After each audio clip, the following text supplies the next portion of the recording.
Co-MVP, 204 yards rushing, 2 touchdowns, 107 passing, 2 touchdowns.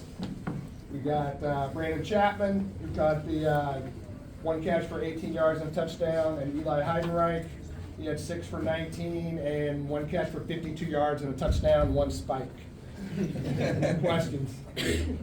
Blake, just real quick, can you talk about what this means to you? You had not played in an Army-Navy game before. This is your first experience, and you come out here and do magical things. Yeah, I think like you said, it's frustrating, and it was hard to watch on the sideline for the past 2 years. And, we want to be able to control it and, leave my mark on the game. And I'm just so proud of everybody. The seniors, these guys here, offensive line, shoot, I know we didn't win no Joe Moore, but it looks like the rushing yards was 271 to 113, so it's just the facts right there. And, we played hard today, and we wanted to do more. When you take us to the emotion of like those final 30 seconds where you're telling everyone to stand up, and then when the team rushes the field after you, what's kind of going through your mind at that point?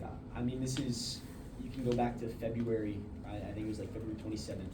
We walk into, our winter workouts, and the CIC trophy is literally plastered on every locker, every wall, everywhere around the room. And it's been since February that we've put this game in our head. And honestly, you look, it was just so many things in that game, and we preached the past few years, we lost it on the goal line, and we got beat on the goal line. We got out physical, and to see us get inside the 5 twice this game, and to just honestly overpower them and get in, I think that's why so many people were excited, because that's what we've been preaching since February. So all those emotions obviously come to fruition in those last 30 seconds, and we did it for the fans, so we just want to get them excited. Who has the mic? Yep, right there. This is for each of you, kind of going off what you said, Blake, looking at the fact that Army had won the last 2 and 6 of the last 8, just what it means to bring that trophy, Commander-in-Chief trophy back home, as well as to win this game after the adversity of the season for each of you.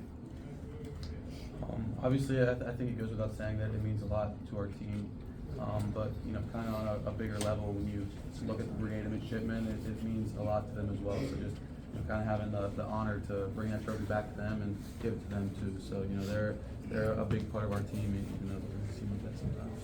And to piggyback off that, along with the Brigade of Midshipmen, all of those who've gone before us and everybody that graduated, everybody comes back to watch this game, and people that can't make it, they're watching on TV. So, I feel like it's for us, for the Brigade, and for everybody that came before us. I told a lot of my friends, there's a pain that comes in seeing first in this game, and we didn't want to do it again. And that was the ultimate thing. And, like they said, I don't think anyone in the Brigade wanted to sing first. I don't think any of the fans wanted to sing first this year, so we just wanted to do that. Dave, and then we'll get over here. Next.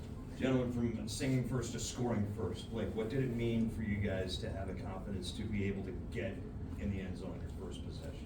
Yeah, I don't think there was any hesitancy in our game plan or our play calling or how we played.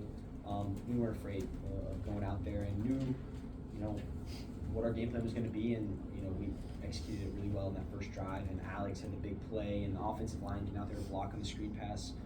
So yeah, that's been our goal all season: to start games fast. And at the end of the year, we didn't do that so well, so it was really great to start this one out fast. Question for the other guys: what did it mean to have the short fields? You had a couple of interceptions to set up short fields offensively. Also, the big play on special teams. Tons of big plays, including your touchdowns.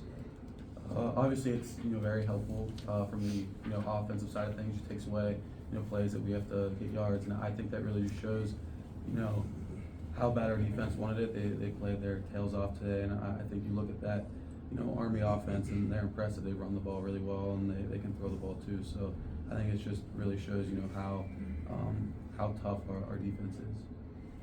And it's complementary football, like our defense make a stop and we make a play. Complementary football, I feel like when we're both doing our jobs, we're unstoppable.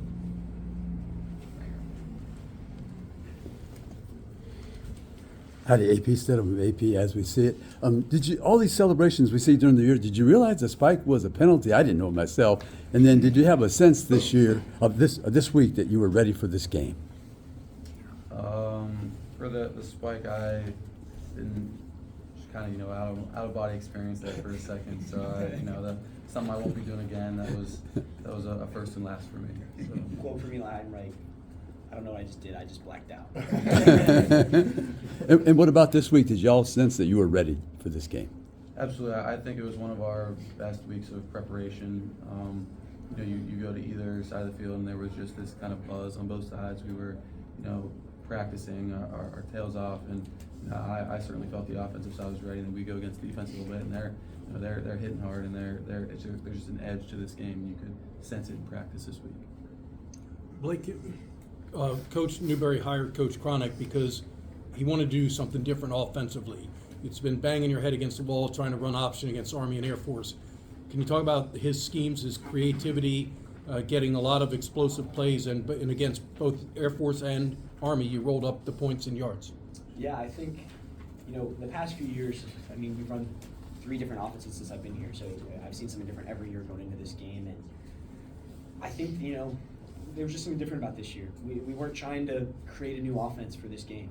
You know, we were doubling down on what we've done and what we're gonna do, and there was no fear of, you know, I think sometimes when you play this game and you look at, you know, their defense, they only let up 13, 14 points per game, and you want to take care of the ball and not, you know, get turnovers. And Coach Cronick said it, we weren't afraid to swing the sword and take the big shots and, you know, and just run our normal offense. For any guys, for all you guys, how different is it when you see a guy like Landon rumbling down for 29 yards, and how much did that, I mean, I know you guys were still ahead, but how much did that just shift the energy of this game from, you know, one score essentially to blowout? Yeah, that was definitely a turning point in the game.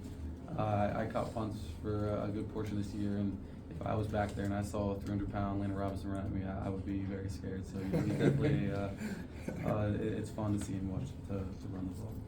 Yeah, it was definitely electric. It wasn't surprising. You know, we knew he was capable of it. He did it before last year, so you know that was definitely cool, especially after, you know, a 3-and-out, and we were like, okay, we got to score next time we get back on the field, and next thing you know, we're back on the field. So it was definitely electric.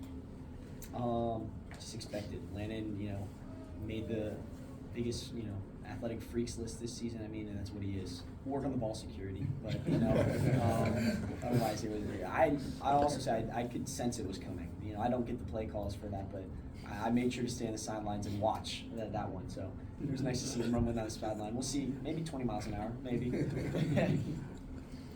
Eli, you make a guy miss, and you look up, and there's 40 yards of open field in front of you. What, you blacked out when you spiked the ball, but in the moments before that, what goes through your head when you see, you know, the defender sliding past you and you've got nothing in front of you? Obviously, it's a great feeling. I think the big thing is, like, your next step, don't trip. You know, you got all that space in front of you. You don't want to be falling down your own. But I think a big thing is just, you know, hitting your stride and just accelerating down the sideline. All right, thanks, guys. Defense. Thanks, gentlemen.